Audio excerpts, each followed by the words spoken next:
Bonsoir à tous. Merci d'être présents, de participer à cette conférence organisée par GACD. Le thème de ce soir, l'hypnose en chirurgie. Ce thème est animé par le docteur Isabelle Rodriguez. Isabelle Rodriguez est pédodontiste et hypnothérapeute, et par Anaïs Bouton, qui est aide opératoire en maxillofacial et hypnothérapeute. Alors, lors de cette conférence, vous allez pouvoir poser toutes les questions que vous souhaitez. Je vais vous demander de les poser en priorité par le chat ou appeler discussion aussi en bas de votre écran. Et on y répondra soit pendant la conférence, suivant les questions, soit après la conférence. Alors, surtout, n'hésitez pas à intervenir avec vos questions quand vous le souhaitez. Je laisse la parole à Anaïs parce que Isabelle interviendra aussi pendant le webinaire quand elle le juge nécessaire par rapport à vos questions ou à vos demandes. Anaïs, bonsoir. Isabelle, bonsoir à toutes les deux. Bonsoir, Emmanuel. Et Anaïs, je vous laisse. La soirée est à vous et on se retrouve à la fin de cette conférence. Très bonne soirée à tous. Merci. Merci à vous, Emmanuel. Eh bien, bonsoir à tous et à toutes. Je me présente, donc je suis Anaïs Bouton, je suis aide opératoire en chirurgie maxillofaciale et hypnothérapeute. Tout au long de ce diaporama, je vais vous proposer une présentation sur l'hypnose et la chirurgie. La chirurgie est un outil que j'intègre actuellement dans le cabinet dans lequel je suis et aussi au bloc opératoire. Vous verrez dans ce diaporama qu'on peut le mettre en place très aisément dans son cabinet. Donc, sans plus attendre, eh bien, on commence.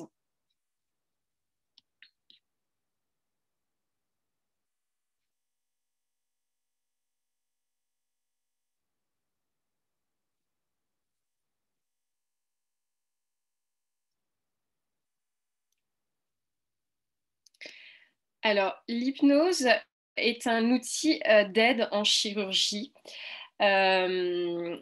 L'hypnose prend de plus en plus de place au sein des cabinets dentaires, mais aussi en bloc opératoire. On s'aperçoit que c'est un outil d'aide indispensable pour actuellement prendre en charge tout le côté émotionnel du patient. La première intervention chirurgicale sous hypnose date de 1829 et donc a été réalisée par Chapelain lors d'une ablation de sein pour un cancer. Un petit peu plus tard, en 1837, on va voir apparaître l'hypnose dans le secteur du dentaire. C'est un chirurgien dentiste français qui va extraire une dent sous hypnoanalgésie. Actuellement, on estime que 25% de dentistes sont formés à cet outil.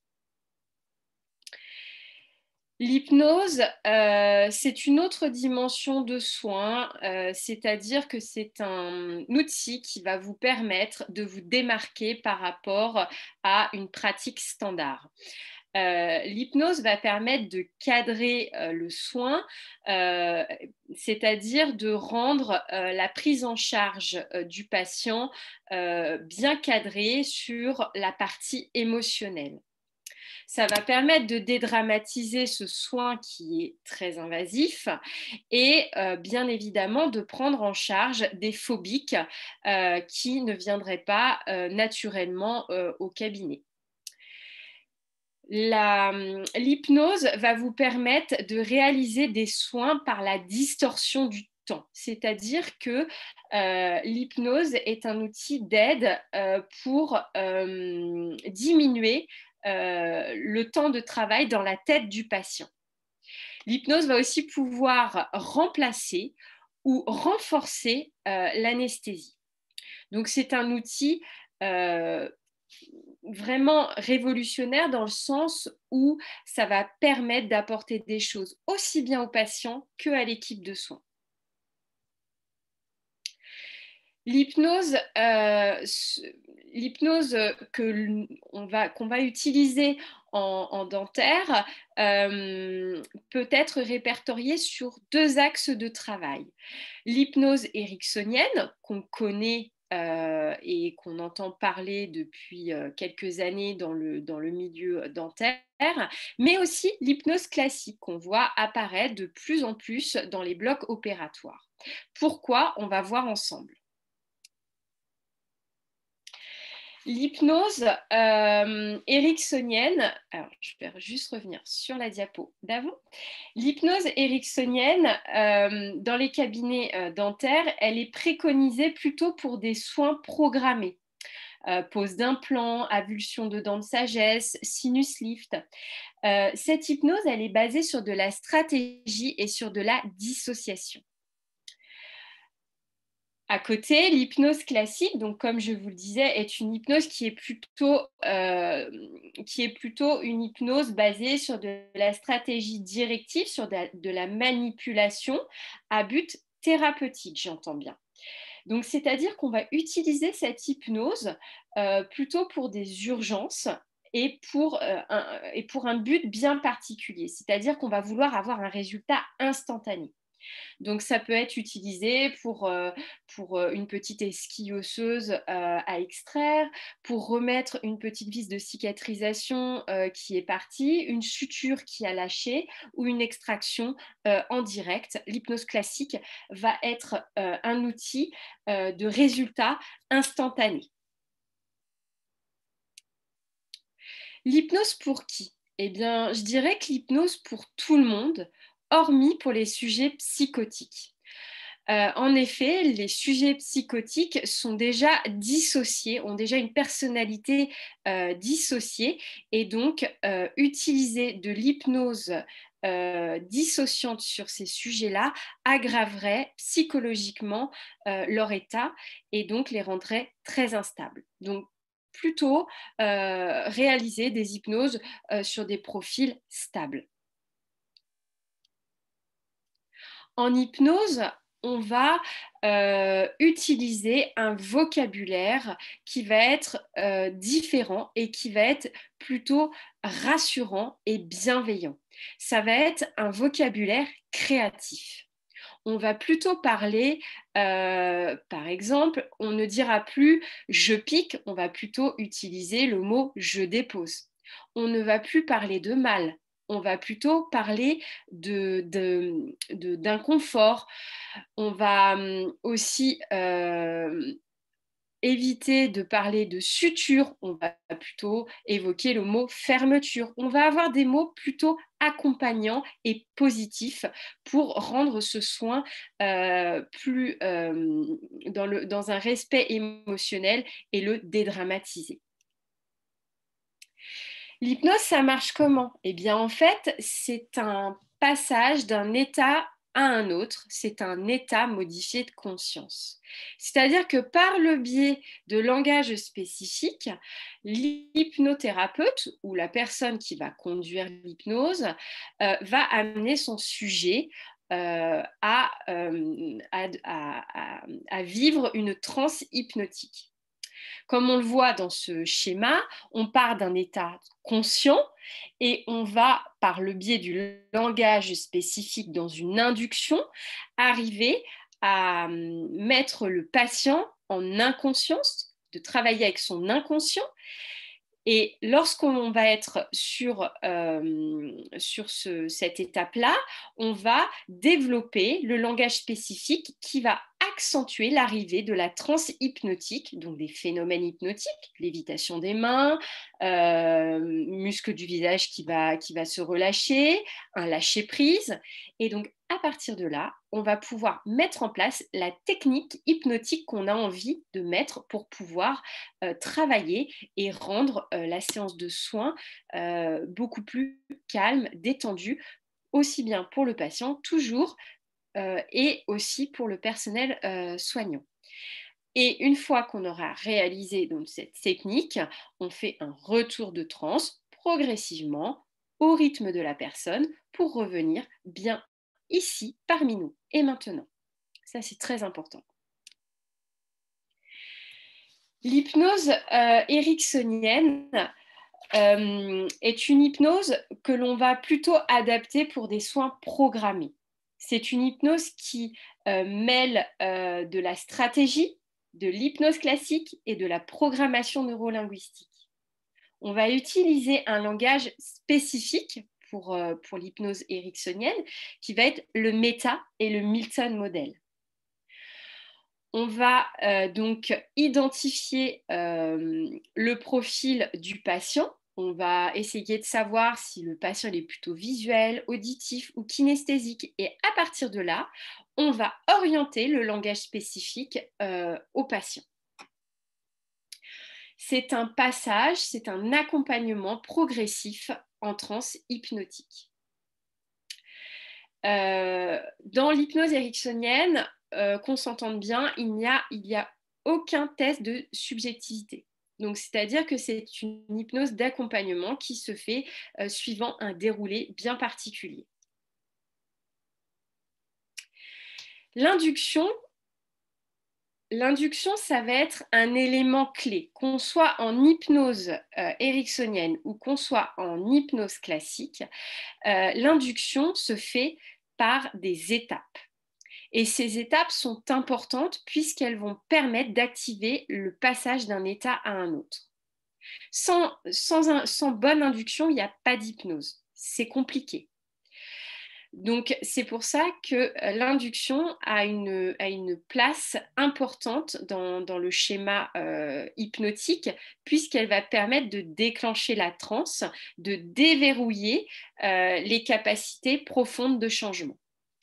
Alors, il y a beaucoup de techniques d'induction. Aujourd'hui, vous en retrouverez énormément. Si vous allez sur YouTube, si vous lisez, il y a énormément d'induction. Mais avec Isabelle, on en a sélectionné quelques-unes qui sont faciles et adaptables en cabinet, comme le souvenir agréable, par la fixation d'un objet, l'orientation sensorielle avec le VACOG, par fermeture des yeux sur la respiration.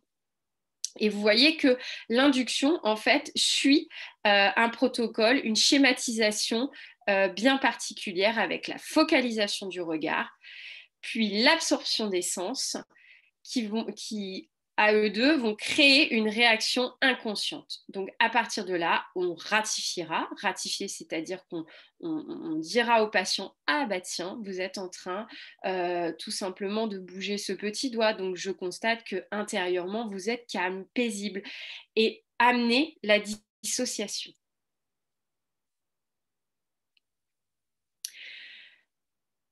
L'hypnose propose actuellement beaucoup de techniques pour aider les personnels soignants et chaque technique a un objectif bien particulier.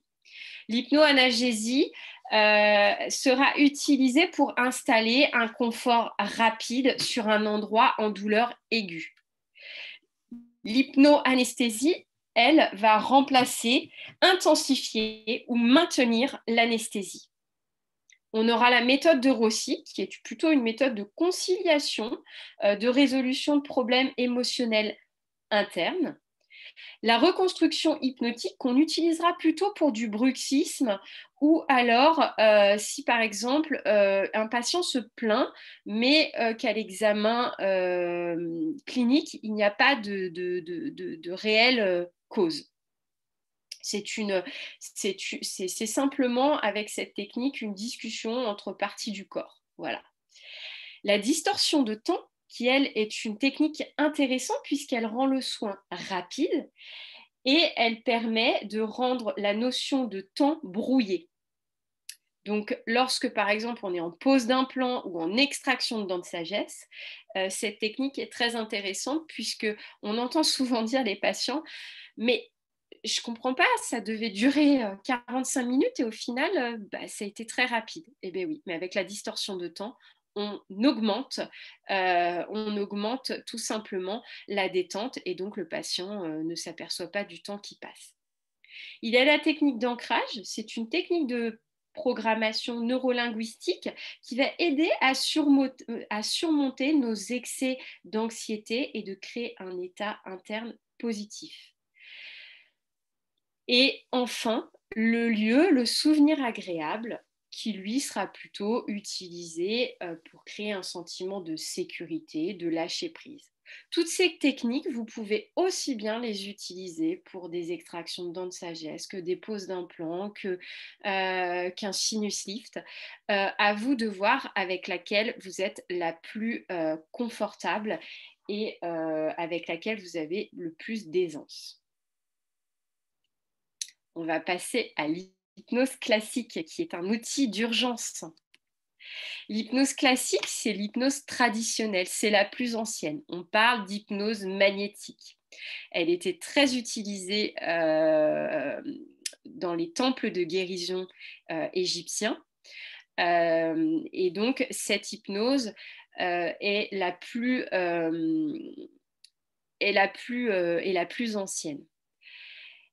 Aujourd'hui, on connaît deux utilisations pour cette forme d'hypnose, l'hypnose de spectacle, de performance, comme Mesmer fait, et aussi l'hypnose thérapeutique et médicale qui est plus utilisée au sein d'un bloc opératoire, parce qu'on va avoir besoin de résultats rapides, instantanés, et pouvoir amener le patient là où on a besoin de l'emmener, et pas par progression. L'hypnose classique, ça va permettre de gérer un acte en direct. Ça va permettre de réaliser des chirurgies urgentes. C'est une approche directe, non permissive, c'est-à-dire qu'on ne va pas mettre dans cette hypnose de la programmation neurolinguistique. Ça va être très direct, ça va être un passage d'un état à une transe profonde. On va parler en continu avec l'hypnose classique, on va saturer le patient pour qu'il parte très vite. Les suggestions vont être claires, elles vont être précises, et donc on va avoir un ton de voix net et clair. L'effet ressenti va être annoncé au sujet. L'opérateur va aussi rassurer le sujet et l'amener à l'effet voulu. Les suggestions vont être donc directes et on va amener en fait le patient à un phénomène de persuasion par le biais de décompte.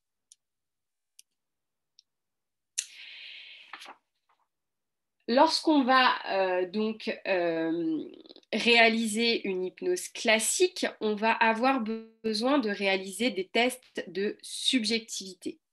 Les tests de subjectivité, ça va permettre de déclencher un état chez le patient. C'est un phénomène de persuasion, d'acceptation et de glissement. C'est-à-dire que lorsque le patient va être sur le fauteuil, il va avoir ses propres résistances à lui. Si vous l'amenez à faire un test de subjectivité, il va déjà lever quelques barrières. Et donc, ça va créer chez ce patient un déséquilibre, une instabilité physique et émotionnelle qui va lui permettre petit à petit de laisser une désinhibition neuromusculaire. Et par la suite, on va, grâce à tout ça, faire une perturbation du système neurocentral. En fait, tout simplement, on va vouloir faire basculer le patient en transe profonde. C'est-à-dire, alors je vais arrêter simplement le PowerPoint quelques instants pour vous montrer tout simplement comment on peut faire. On va prendre un exemple qui va être simple. On va demander au patient de prendre une grande respiration ventrale, une grande respiration thoracique, et on va lui demander tout simplement de mettre ses mains comme ça. On va lui demander aussi de visualiser entre l'écart des deux doigts un point en particulier et de le fixer.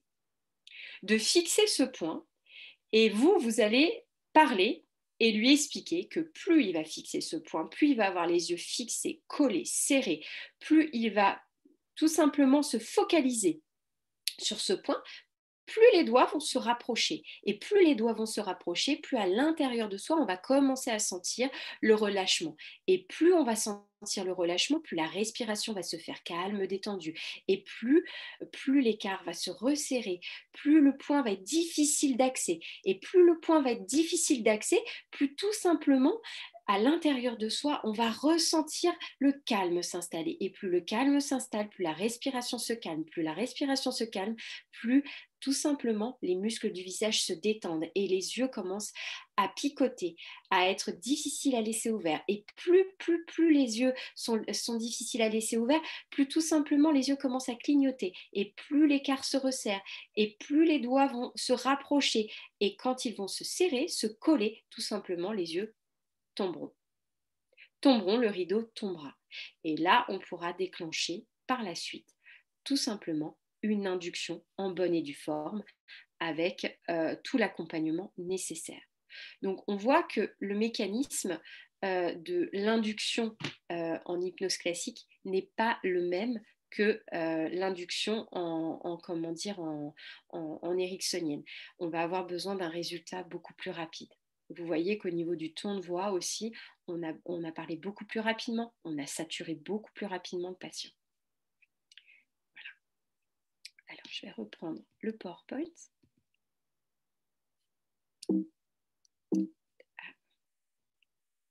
Donc tous ces tests, vous pourrez les retrouver dans des livres, mais on en a sélectionné quelques-uns avec Isabelle, les bras légers, par fixation d'un point, c'est ce qu'on vient de faire, les mains serrées, les paupières collées, le test du pouls avec le métronome. Alors celui-ci, moi je l'aime particulièrement puisque en fait on va tout simplement mettre un métronome qui va battre la mesure et plus le métronome en fait va battre la mesure, et bien tout simplement le pouls va se calmer et puis le patient va partir en transe seul.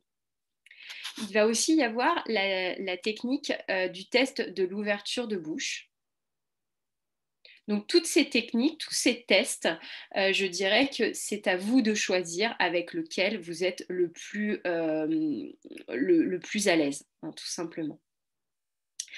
L'induction en hypnose classique, comme on vient de voir, c'est une technique de glissement.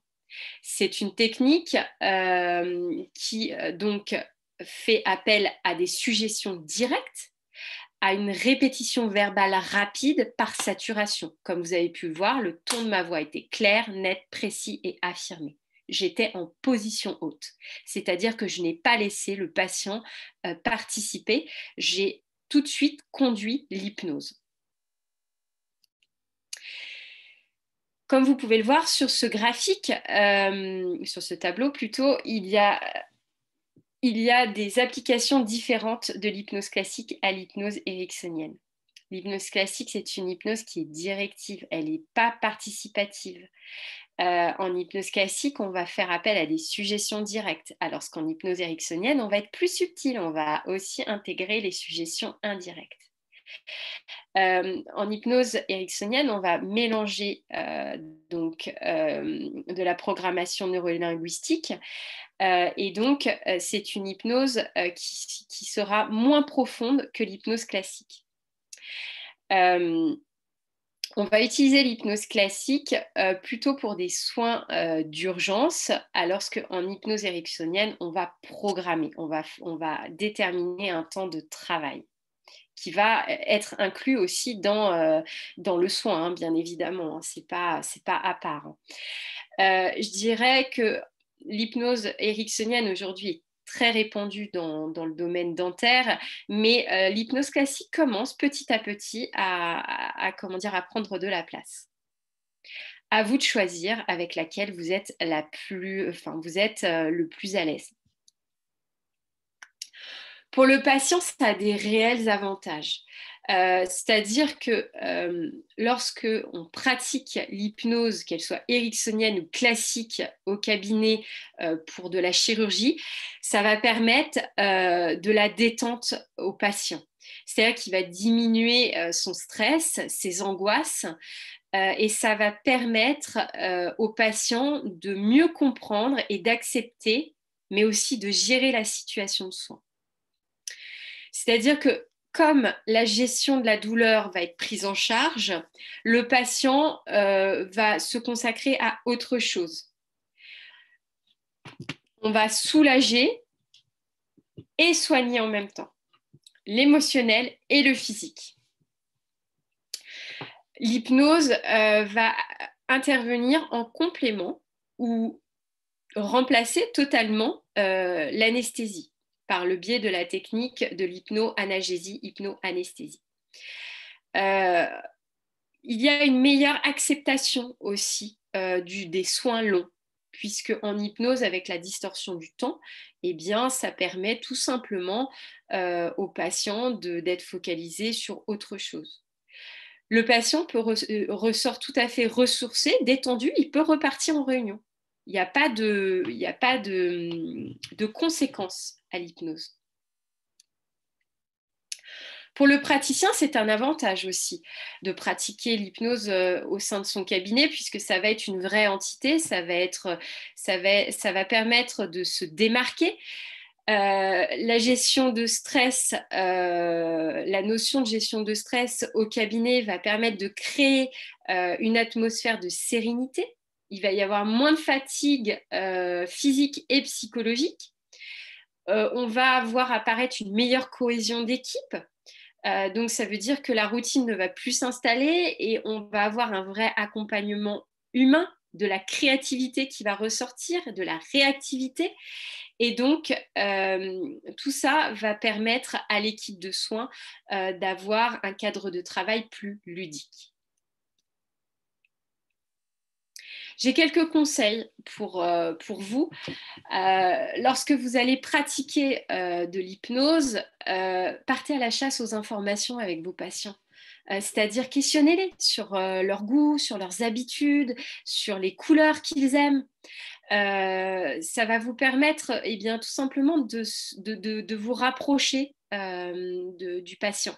Et ça, le patient va le ressentir. Et il va tout de suite lever les barrières et accepter beaucoup plus facilement le soin et l'hypnose. Utilisez de la musique hypnotique, de la musique japonaise, des hertz. Tout ça, toutes ces musiques vont permettre de créer un ancrage. C'est-à-dire que le patient sait qu'en écoutant cette musique, il va lâcher prise. Mettez aussi de l'aromathérapie. Utilisez les écrans. Si vous avez un écran au-dessus de votre fauteuil, un écran TV, passez des documentaires, mais aussi des jeux vidéo, pourquoi pas, à votre patient. Ça va lui permettre de se concentrer sur autre chose. Mettez aussi de la décoration. Il y a des ciels magnifiques que moi j'ai eu la chance de découvrir chez Cumulux. Ce sont des ciels avec des décorations particulières. Ce sont des décorations de ciel, de jardins japonais, d'envols d'oiseaux. Et tout ça va permettre aux patients tout simplement de se sentir dans un endroit zen. Mettez en place le feng shui, la décoration minimaliste dans votre cabinet avec des couleurs qui vont apaiser. Enfin, pour pratiquer l'hypnose, il va falloir être disposé. Il va falloir avoir une aptitude physique et de l'inspiration. C'est-à-dire ne pratiquez pas l'hypnose si vous n'en avez pas envie. Il faut que ça reste créatif, il faut que ça reste un outil ludique. Ne le rendez pas rébarbatif. Intégrez-le dans votre plan de traitement, c'est-à-dire mettez bien du temps imparti pour cet outil. C'est très important. L'hypnose, c'est un outil de pointe pour le soin en chirurgie. C'est une nouvelle approche.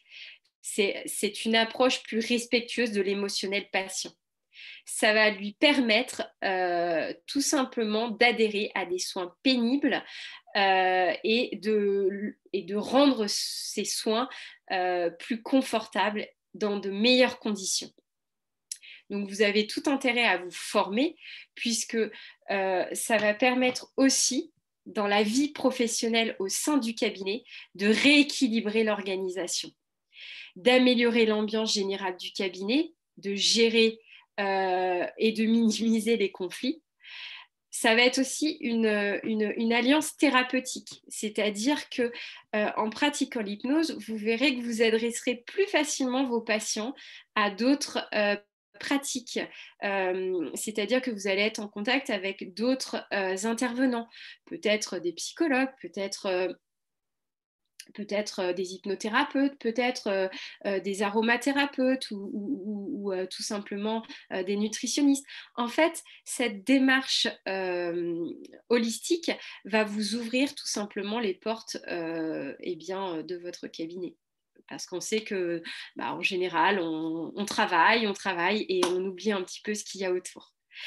Donc, l'hypnose va permettre tout simplement une meilleure acceptation et une réussite des plans de traitement aussi pour le patient. Ça va améliorer la santé mentale, physique de l'équipe de soins et ça va permettre de préserver tout le monde. Donc, moi, j'ai un conseil à vous donner, formez-vous en hypnose, partagez-le pour vos patients et partagez-le au sein aussi de vos cabinets. C'est vraiment un outil qui va permettre d'apporter du confort et de l'humain dans vos soins. Donc, si vous avez actuellement la possibilité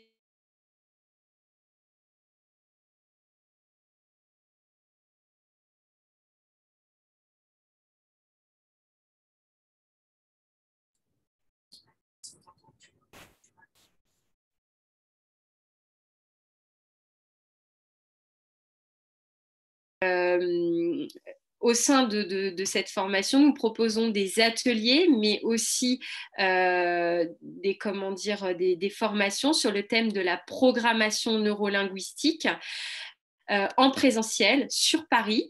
Donc, n'hésitez pas si vous avez des questions ou si vous avez besoin de renseignements, on est à votre disposition pour répondre à tout ça. Voilà.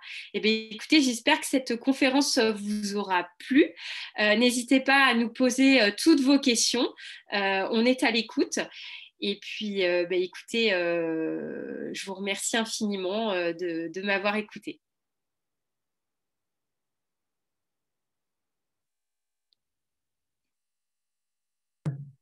Alors, on n'avait pas mon micro, pardon. Merci beaucoup, Anaïs, Je vous en pour cette prie, Emmanuel. conférence. Peut-être avez-vous des questions?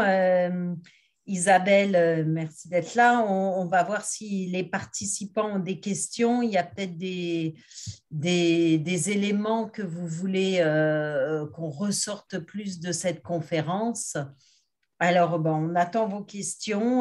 Vous pouvez ouvrir vos micros. Je pense que c'est bon. Vous pouvez, oui, je pense d'après moi, c'est bon. On peut réactiver les micros si vous le souhaitez. Avez-vous des questions? Dites-nous sur le chat ou oralement. Pas de questions. Alors, sinon, sachez que cette conférence sera mise en replay sur le site Event GACD dès la semaine prochaine. Donc, n'hésitez pas à la suivre et à nous poser aussi des questions par la suite. Vous avez mon email facilement qui est sur tout le site emmanuel.fouché@gacd.fr. Vous pouvez nous poser les questions. Vous verrez de toute façon les coordonnées d'Isabelle et d'Anaïs qui seront affichées, qui sont affichées en fin de ce webinaire que donc vous allez retrouver en replay. Alors, n'hésitez pas. Alors, on regarde si on a des questions. Alors là, je vois une question. On va voir lesquelles on prend, comment on les prend. Voilà, c'est ça. Alors, Anaïs, on nous demande si on peut, tout le monde peut pratiquer l'hypnose. Si tous les, et est-ce que l'hypnose, c'est plus destiné aux praticiens ou les assistantes aussi peuvent pratiquer l'hypnose en cabinet? Et est-ce que c'est réglementé? Comment ça se passe? Alors, tout le monde peut pratiquer l'hypnose. Il faut juste être un petit peu créatif. C'est-à-dire, j'ai oublié de le dire, mais nourrissez-vous. Allez sur YouTube, regardez un petit peu ce qui se passe. Lisez des contes.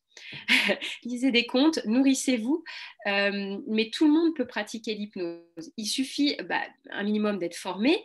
Et pour répondre à la question, est-ce que les assistantes dentaires peuvent se former? Oui, effectivement, les assistantes doivent se former, c'est important, parce qu'un praticien qui pratique l'hypnose avec une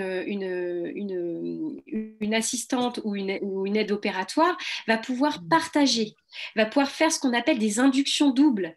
Donc ça veut dire que le patient va se sentir encore plus coucouné. Et vous verrez que le binôme praticien assistante va en être renforcé. Donc moi j'encourage les praticiens à se former, mais aussi à amener toute l'équipe avec eux pour justement avoir un vocabulaire hypnotique et puis tout simplement partager cet outil parce que c'est pas que au cabinet. Personnellement aussi, ça amène énormément. Donc oui, les praticiens peuvent se former, les assistants doivent se former aussi. Tout ça fait partie d'un tout. D'accord. Et là, je vois une autre question. Est-ce qu'on doit pratiquer l'hypnose dès l'arrivée du patient? Comment ça se passe en fin de compte? Oui, l'hypnose, déjà l'hypnose peut déjà se pratiquer au moment où vous ouvrez la porte. C'est Donc, des c'est mots. ça. C'est des mots Mm. qui vont tout simplement, par le biais de langage spécifique, hein, tout simplement, euh, permettre de mettre le patient en condition. Mais oui, tout à fait, dès l'ouverture de porte, on peut induire un patient rapidement. Donc c'est pour ça qu'il faut former toute l'équipe. C'est très important parce que la secrétaire, si elle est pas formée, eh bien, Bien sûr. elle va être un petit peu en décalage par rapport à l'équipe qui sera, elle, formée. Mm.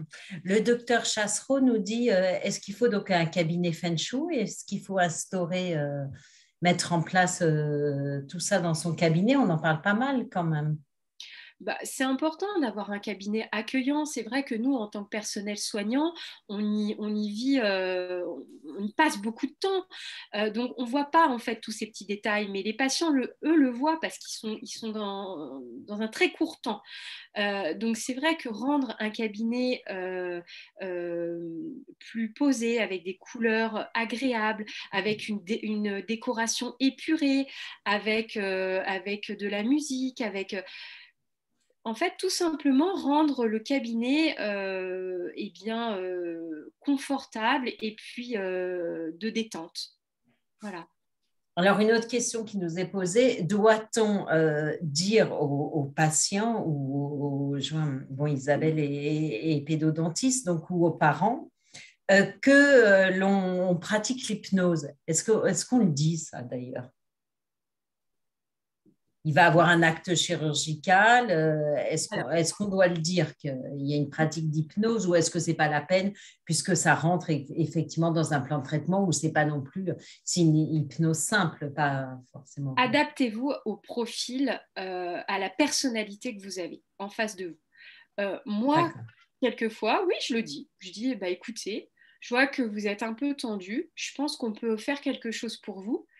Il y a une technique d'hypnose qui est très simple et qui est bienveillante et accompagnante. Dès que vous mettez ces deux mots, bienveillante et accompagnante, les Hmm, patients adhèrent.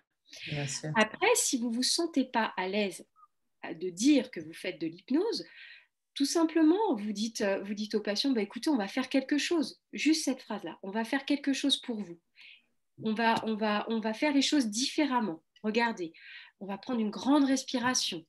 Et puis, tout simplement, dans l'accompagnement, le patient, quand il va voir qu'on lui tend une perche, quand il est en stress, en peur, en angoisse, il va la prendre, cette perche. Donc, à vous de voir. Soit vous le dites, soit vous ne le dites pas. Il n'y a pas d'obligation. Il n'y a pas d'obligation. Non, et puis encore, il faut s'adapter. Enfin, je ne sais pas, Isabelle, qu'est-ce que tu en penses, toi? Comment Ouais, toi parce tu... qu'en pédodontie, Isabelle, donc vous avez affaire aux parents, bien sûr. Donc c'est encore différent peut-être.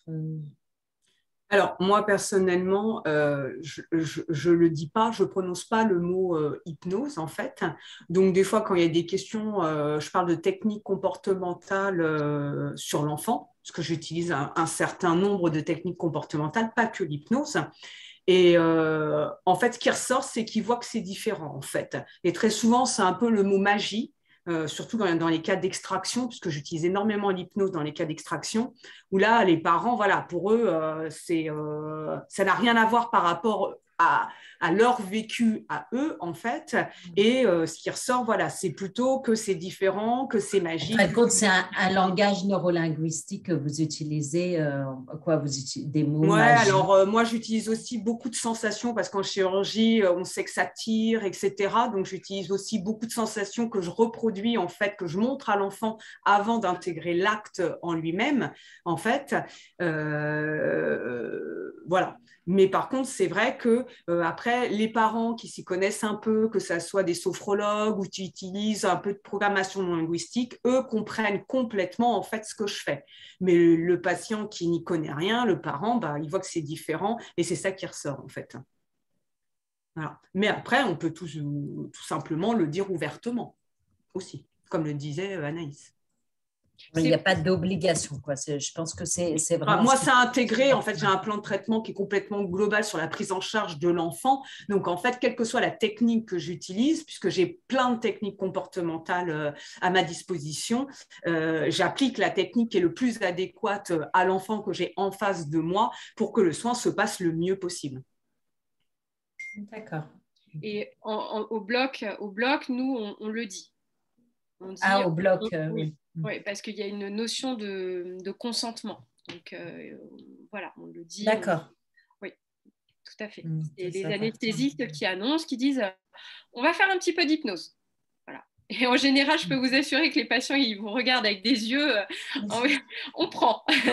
Ouais, je pense qu'il y a une image de l'hypnose qui est pas la bonne forcément. Bah, En forcément, mais thérapeutique, en tout cas. Médicale en général. voilà, Voilà. même si tout ce qui se passe autour de l'hypnose de spectacle et voilà, et moi je pense fantastique, mais c'est deux axes deux axes différents. Donc, faut pas s'en priver en tout cas pour tout ce qui est soins et accompagnement du patient. Moi, j'aimerais bien savoir quand même si on a des participants là. Je vois il y a des participants, des praticiens qui assistent souvent à nos webinars. Savoir si vous pratiquez l'hypnose. Vous pouvez nous répondre un peu, savoir si certains pratiquent l'hypnose. Je vois docteur Scanté, Levan, Nguyen, docteur Chassereau, docteur vous. Est-ce que vous pratiquez l'hypnose? Moi, j'aimerais bien savoir ça. J'aimerais bien avoir quelques réponses là-dessus. Est-ce que c'est possible d'avoir ça? Alors, il y a une main levée. Alors, Ouais. Oui, c'est ça. Je ne comprenais pas ce que c'était. ouais, ouais. Je sais pas Alors, si on peut prendre la allez-y. parole. C'est bon? Oui, bonsoir. Oui, c'est Bonsoir. Jean-Jacques Chassereau. Bonsoir. Il y a eu une conférence, je ne sais pas si c'est Isabelle Rodriguez, j'ai appliqué ce qu'elle avait dit, je ne sais pas si c'est elle, ça concernait les enfants et je le fais sur Oui, les bah, adultes. c'est moi. Et poser la main sur le ventre et Oui, suivre c'est la ça. respiration sur le ventre. C'est bien toi, là, Isabelle? Oui, Oui. Eh bien, ça marche très bien. merci. Ah, ben, voilà. C'est une découverte, en fin de compte. Le patient, il ne sait pas quand est-ce qu'on fait la piqûre, et puis il ne sait pas que la dent est enlevée, quoi. Voilà. C'est assez stupéfiant. Voilà, simplement parce qu'on a tiré l'attention en dehors de la bouche. Et ça, Voilà. on apprend, Oui. on apprenait ça à la faculté de Montrouge, puisqu'on avait un instrument qui déviait le trajet le trajet des nerfs et orientait en dehors de la bouche. Et on faisait une anesthésie en jouant sur les points d'acupuncture. on modifie le trajet des influx nerveux. Et là, on fait la même chose, mais par la parole. Et c'est quand même plus... C'est extraordinaire, quoi. C'est amusant, quoi. Quand je pratique les arts martiaux depuis tout petit, ça m'est facile de jouer sur la respiration. Alors, j'insiste sur l'expiration. Et puis, j'ai dit aux patients, on fait un petit temps d'arrêt. Et après, vous pouvez d'abord une grande inspiration, on neutralise un peu, on n'expire pas tout de suite. Et après, maintenant, vous faites l'inspiration, mais vous laissez l'inspiration se faire, par le nez, évidemment. Et donc, expiration, on inspire, pardon, et puis, progressivement, il y a 4 temps dans la respiration. On apprend ça au théâtre. Oui, expiration, temps mort, un deuxième temps. Troisième temps, expiration. Et il y a un temps mort. Non, il y a 2 temps morts, expiration et inspiration. Et les temps morts entre l'expiration et l'inspiration sont très importants. C'est là où on se détend. Donc, ça s'apprend partout, dans le sport et dans le théâtre. Et dans le théâtre, il y a des exercices formidables de respiration qu'on peut appliquer sur le patient. Moi, je vais vous donner un conseil aussi, ce que vous pourriez dire à votre patient, comme vous faites beaucoup de techniques sur la respiration. Posez-lui cette question. Est-ce que l'air qui rentre dans la narine droite va ressortir un petit peu plus chaud dans la narine gauche? Oula. Ça va le déstabiliser complètement. Ah oui, ça c'est sûr. Et vous pouvez lui dire même, et l'air qui circule dans le fond de la gorge va peut-être ressortir par les oreilles. Alors là, il va vous prendre pour un fou, mais en fait, il va se poser la question comment et dans quel sens l'air part. Et en fait, ça va lui permettre de se saturer. Et donc, vous pourrez faire votre anesthésie. Et puis le patient, lui, il sera déjà en train de se poser des questions à droite, à gauche. Donc voilà, c'est une petite technique. Ouais, c'est hyper intéressant, remarque. Ouais. Si en plus de ça, l'enfant, il a les oreilles en feuille de chou. En artichaut, voilà. Je vois. Bon, il ne faut pas que les parents soient à côté, quoi. Mais après, ça reste. Le docteur Levan nous dit comme la méditation de pleine conscience. Ouais. Elle détourne l'attention du patient coopérant. Elle ne dit pas vraiment qu'elle fait de l'hypnose, mais elle détourne l'attention du patient, je crois. Une chose est certaine, c'est que la main sur le ventre, suivre la respiration ventrale avec la main sur le ventre, je pense que j'ai appris quelque chose d'extraordinaire en fin de carrière. Mais c'est bien. Non, mais c'est bien. Voilà. De toute façon, il faut être toujours proche des patients. Il faut se mettre à leur place. Donc, le mot hypnose est un mot qui est utilisé maintenant à fond, peut-être un peu trop. Donc, c'est bien. Moi, je trouve très bien qu'Isabelle ne parle pas jamais du mot, ne prononce jamais le mot hypnose. On se met à la place du patient. Et puis, quand le patient et le dentiste sont ensemble, c'est joué, quoi. Il ne faut pas qu'il y ait un barrage. Or, malheureusement, il peut y avoir un parent qui fait barrage. J'avais une malvoyante là, cette semaine et qui était accompagnée d'une auxiliaire de vie. J'étais obligé de directionner, d'arrêter de parler parce que je ne pouvais même pas connaître la non-voyante. Et j'avais besoin de connaître la personne. Parce qu'avant, il faut bien connaître les gens. Il y a un temps, il faut prendre du temps. Première consultation, ça peut durer une demi-heure, 1 heure, peu importe. Mais c'est important au début de bien connaître la personne. Donc, il faut l'entendre parler. Et l'expert de vie, après, la séance suivante, a dit il y a la piqûre qui arrive à la non-voyante. Voilà. Ah, mais ici, je lui ai dit, il n'y a pas de piqûre. Et je l'ai piqué, évidemment. Et j'ai dit à l'expert de vie, je lui ai dit, chut, avec le doigt. Elle a bien vu que j'utilisais l'aiguille. Mais la non-voyante ne la voyait pas, l'aiguille. La seringue, elle ne la voyait pas. Eh bien, c'est bien plus facile. C'est pour ça que tout le vocabulaire de chirurgie change, en fait. Oui. Et ça c'est important. Combien de fois on entend des « je pique ». Ben non, tu piques pas. Oui. Tu déposes. Et c'est vrai que ça permet aux patients aussi de voilà, d'évacuer toutes ces petites phobies. Donc, c'est très important. Après, de toute façon, là, je pense que le docteur Chassereau parle d'un sujet qui a un autre problème, mais qui n'est pas mieux en pédodontie. Je pense que c'est très, très courant.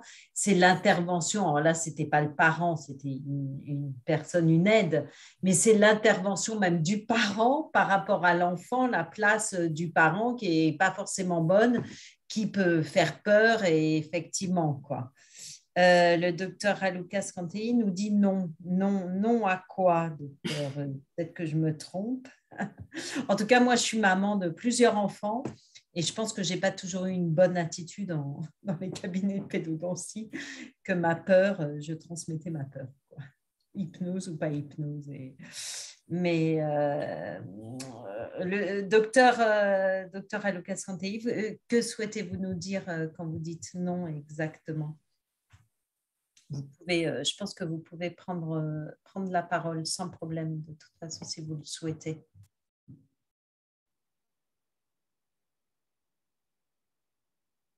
Non. En tout cas, merci, docteur Chassereau, pour votre intervention. Merci à tous. Et comme je vous dis, n'hésitez pas, vous pouvez toujours poser vos questions après le replay du webinaire. Surtout, n'hésitez pas, il n'y a aucun souci. Je transmettrai à Anaïs Bouton et au docteur Rodriguez sans aucun problème. Et de toute façon, vous avez leurs coordonnées, donc vous pouvez les contacter directement aussi. Merci à tous. Le programme en hypnose, on aura différentes conférences sur 2022. Donc, je vous transmets le calendrier qu'on est en train de monter tous ensemble. Merci, docteur Levan, on nous remercie. Merci à tous. Et très bonne fin de soirée. Je sais que c'est assez rapide, mais je sais aussi que le soir, c'est un peu compliqué pour tout le monde. Donc, merci à tous. Et si vous avez des sujets, n'hésitez pas à nous les demander, à me les demander, que ce soit des sujets sur la qualité de vie au cabinet dentaire ou des sujets cliniques. Et je suis à votre écoute et c'est avec plaisir que je ferai en sorte de répondre à vos demandes. Très bonne soirée à tous. Au revoir. Bonne soirée. Bonne soirée, au revoir.